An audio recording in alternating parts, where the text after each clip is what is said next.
In the New Testament, there are several verses about not complaining and doing things with thankfulness, even.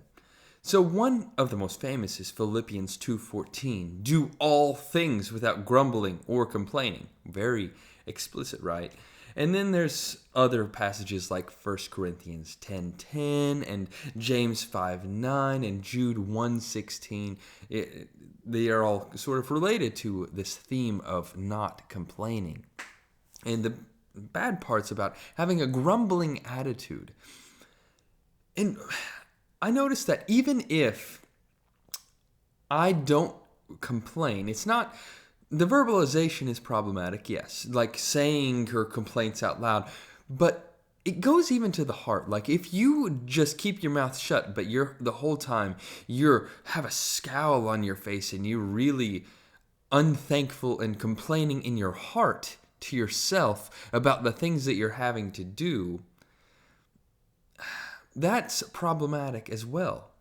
And the point that we need to get to as Christians is the point where we really do all things without even grumbling and complaining to ourselves in our mind and in our heart about the situations we're going through. And that's not to say that that we won't be sad whenever our enemies are hurting us, and we're always going to be happy and have a smile on our face. But one thing is that the duties that we have to perform, the things that we must do for our jobs or for our kids or for our spouses or for our church even, that we do those things willingly. Because, there's two things that cause us misery. Maybe it's the thing itself that's uncomfortable, unpleasant.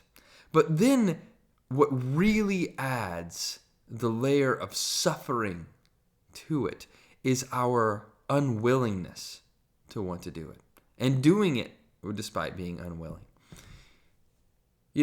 Have you ever had a time where your boss has asked you to do something that you didn't want to do, and you gritted your teeth and did it the whole time, and you were just complaining about it? What if you still did that very thing, but you did it willingly? You did it without complaining, and you did it thinking, okay, I'll just do it, get it done. I bet it would have been much more pleasant, much less suffering for yourself. And I'm thinking, what if I did this more often with my life? And I'm going to give you one tip on how to do that. Think about how everything that you do, anything that you're asked to do, whatever duty that you're given, think about how that contributes to the person you want to become. Maybe I don't always want to do the dishes. I'm tired, I'm exhausted. And then, at the end of the day, I'm annoyed. But then my wife asks me tells me to go, do all the rest of the dishes, and there's a heaping pile of them. At that point, I could be complaining, and I could be telling all the things I've done that day.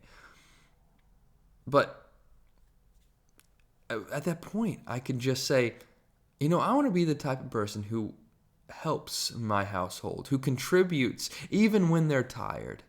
I want to be the type of person who does these things. And I could even say I want to do these things without even having to be asked more times than not. And so I turned myself from someone who was unwilling and stubborn and didn't want to do it to someone who is willing and saw this as an act of contributing to the person that God has made me to be. And so I hope that this helps you throughout your life to do these sorts of things. And who knows, maybe you can actually do things that you have to do every day in your life and do them with a smile on your face.